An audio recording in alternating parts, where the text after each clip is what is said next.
Yo, what is good, Knicks Nation? Welcome back to Knicks Media. This is Richie. Our New York Knicks are now on an 8-game winning streak. We have the sole possession of the 4th seed in the Eastern Conference. We defeat the Atlanta Hawks in overtime. A gritty game from the New York Knicks. And shout out to Atlanta Hawks because they were a very well-fought team tonight. And unfortunately, their star player, Trae Young, went down with a sprained ankle. And I got to give props to the Atlanta Hawks because they're no scrub team. They have a very bright future. So I definitely want to give them a lot of props before I start this video. But hey, let's get right into it. The New York Knicks are on an 8-game winning streak. Are you absolutely kidding me? I cannot believe it. Before I hop into this recap, I just want to mention if you guys are new to Knicks Media, do not forget to hit that subscribe button. And if you guys want to check me out over on Instagram and Twitter, that is at NYKnicks_media. And if you guys enjoy the video, please do not forget to thumbs it up. With that being said, let's jump right into the video. So, the New York Knicks went into this game understanding what was at stake, and that was the 4th seed. We were a half game behind, and we are on a 7-game winning streak going in. Wow, I don't even know where to begin because this game from start to finish was one of the most offensive-centric games I've ever seen from the Knicks. We were going back and forth with the Hawks. Honestly, the first half was identical to the half against the Charlotte Hornets last night. Both teams were not missing from 3. They were just offensively dominating, and it was a high-scoring game after the first half. But even the second half, the offense was nuts. Julius Randle continues to be the go-to guy for this team, dropping 40 points, 11 boards, 6 assists, 11 of 21 from the field, 6 of 8 from downtown. 6 of 8 from downtown. Let me say that again. 1 steal, 12 of 13 from the free throw line. Absolutely crazy game from Julius Randle. He deserves a lot of credit, and I am just so amazed from this Knicks team. They continue to just grit out wins somehow. There was a time where I felt like it was slipping out of our hands, but nope. We are back to the 4th seed in the Eastern Conference. And there's so much that happened in this game where I don't even know where to begin. Whether that's the Bogdanovich freaking three-pointer that sent it to overtime, which was frustrating. Us just blowing them out in overtime. Man, let's get into the individual performances because there's a lot to get into. And before I do so, I definitely want to acknowledge, like I did earlier, Trae Young leaving the game with a sprained ankle definitely had an impact on this game because he was killing us in the first half, low-key. He was, he's the best player on that team outside of Clint Capella, obviously. And Trae Young going down definitely helped out the Knicks. But hey, at least we capitalized. That's not an excuse that's saying like, oh, the only reason why we won this game is because Trae Young got injured. That's not what I'm saying. We easily could have won this game with Trae Young still out there. But I'm happy that we took advantage of them missing their star player in Trae Young. Unfortunately for us, Taj Gibson went down with an injury. He got scarred in the face. I don't know what happened to his eye, but he was bleeding out, and he went to the locker room. He did not return. But those are the injuries today. Nerlens Noel went down, but he went back, which is a good sign. So let's get into the individual performances. We went over Julius Randle, but we got to go over him first before we get into anybody else because he's just absolutely insane. What Julius Randle showed me tonight was he deserves a max contract for the New York Knicks. I thought that he deserved it before tonight, but it just reassured it. He is on another level. He's deserving of the most improved player. He needs to be in the All-NBA conversation, and he's proving to be an all-around player. A 3-level scorer from downtown, mid-range, at the rim. He's providing clutch buckets, which is huge because we know that we need to have that assassin in the 4th quarter, and that's what he's becoming. He wants to take those shots in the 4th. Unfortunately, he did miss the game winner. He actually did not even get it off in time to end regulation. But hey, Julius Randle, 50% from the field, 6 of 8 from downtown, 40 damn points, his second 40 bomb against the Hawks. He's on a tear as of late. Julius Randle deserves so much credit. He's the engine of this team. He's the soul, and I'm just so happy that he's our guy. He looks like he's made for New York, and I really feel like Kobe Bryant is living within him. If you guys did not read that Players Tribune from Julius Randle that he wrote about how much of an impact Kobe Bryant had on his life. As we know, Kobe was his mentor in LA, and he taught him so much off the court, whether that's a work ethic, that Mamba mentality, and everything. And I just feel like Kobe made a huge impact in Julius Randle's life, and we're seeing a different dimension of Julius Randle's game because of that Mamba mentality that was taught down from Kobe Bryant. May his soul rest in peace. So, man, I'm just so happy Julius Randle is actually being dominant every single game. It feels like it doesn't feel real. I'm not used to this, but Julius Randle is putting himself in the record books for the New York Knicks. If he finishes the year with what he's averaging right now, which is, 23 plus points, 11 plus rebounds, 6 plus assists, shooting 50% from the field, 40% from downtown. That's like the first time since Larry Bird, first time in Knicks history. Crazy, guys. I can talk about Julius for the next 5 minutes because that's how great he is. But let's get into another player who had a very good game, and that man is Derrick Rose, coming off the bench with 20 points, 8 of 12 from the field, super efficient, 1 for 1 from downtown, 3 or 4 from the free throw line.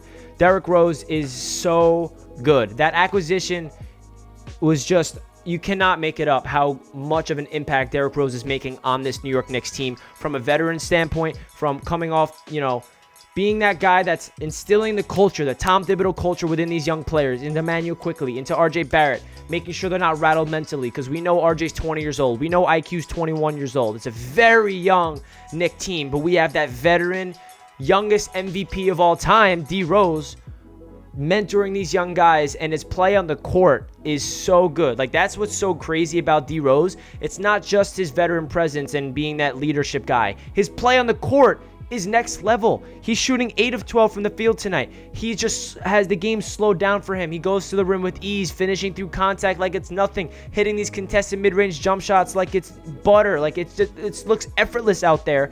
Derrick Rose, for a 32-year-old, is playing at a very high level. Derrick Rose deserves a lot of credit. For him to come off the bench and be that go-to guy is huge. Another player that came off the bench and dropped 20 points is Emmanuel Quickley. Emmanuel Quickley is having a very good stretch in these past 2 games. He dropped 20 points, 4 dimes, 7-11 from the field, 4 of 6 from downtown.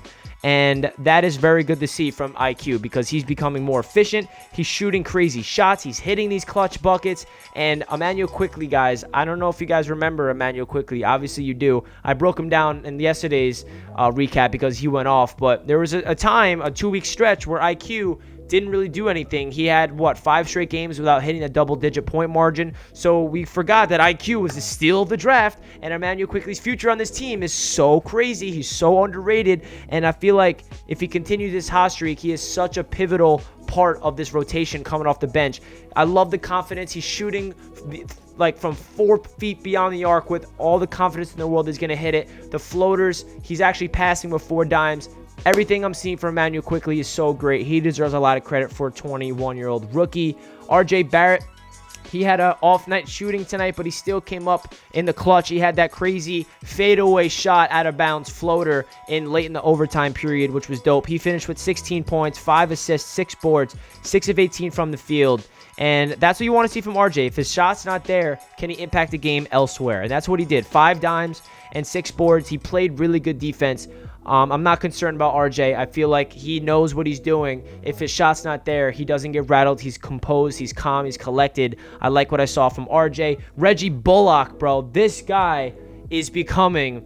He needs to be re-signed. He's the future 3-and-D guy of this Knicks team. 18 points, 4 dimes, 3 boards, 6 of 11 from the field, 6 of 11 from downtown. I love that. That's the second game in a row where every single shot attempt that Reggie Bullock put up was from beyond the arc. And he hit over 50%, and he hit 6 of them.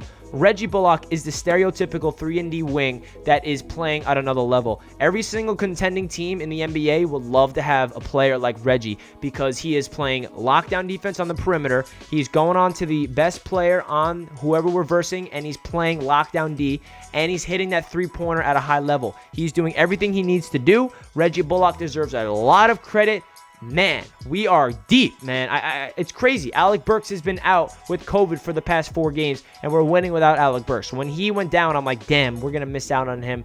We're not going to be able to win a lot of games in a row if Alec Burks is out, and we are having a lot of players step up. Let's get into Nerlens Noel. He got clocked in the face. His lip was bleeding, went back to the locker room, but he came back, which was dope. He finished with 9 points, 12 boards, 3 dimes, 4 or 5 from the field, 3 block shots from Nerlens Noel. He had a lot of work to do tonight with Clint Capella. That man, Clint Capella, what did he finish with? Clint Capella finished with 25 points and 22 boards. That man is on another level. If you guys saw my live stream earlier today, I gave you guys my preview of tonight's game. I said the matchup to look out for is Clint Capella versus Nerlens Noel because Clint Capella is a dog, and I was right. He ate up the Knicks on the boards with 22 of them. So, hey, I'm not complaining. We got some Pell minutes tonight because Taj and Nerlens went down at the same time. You know, he didn't look terrible out there. He held his ground for the 9 minutes he played. And then another player I want to talk about, Obi Toppin, probably played his most impressive minutes to me personally on the defensive end. He finished with 12 minutes and had 6 rebounds, only 2 points, 101 from the field. But I don't know if you guys noticed, but Obi Toppin was all over the place defensively. He was crashing the boards. He was closing out on the shooters in the perimeter. He was playing really good defense at the rim. That intimidation badge was ticking in for Obi Toppin in 2K, if you guys know what I'm talking about. He was playing very good defense. There was multiple times. It wasn't just 1 or 2 possessions. It was like 5 or 6 possessions in a row where I saw a very high motor, a lot of effort from Obi Toppin on the defensive end. And that's a very good sign from him because we know that defense is not a strong suit. We know that Obi's been struggling this year. He has not found his rhythm as an NBA player yet. He hasn't found his rhythm offensively. But if we can see him take a step defensively, that's a big, reason to be hopeful for Obi Toppin's success in the future on this New York Knicks team, having that defensive-minded culture that we're brewing here. So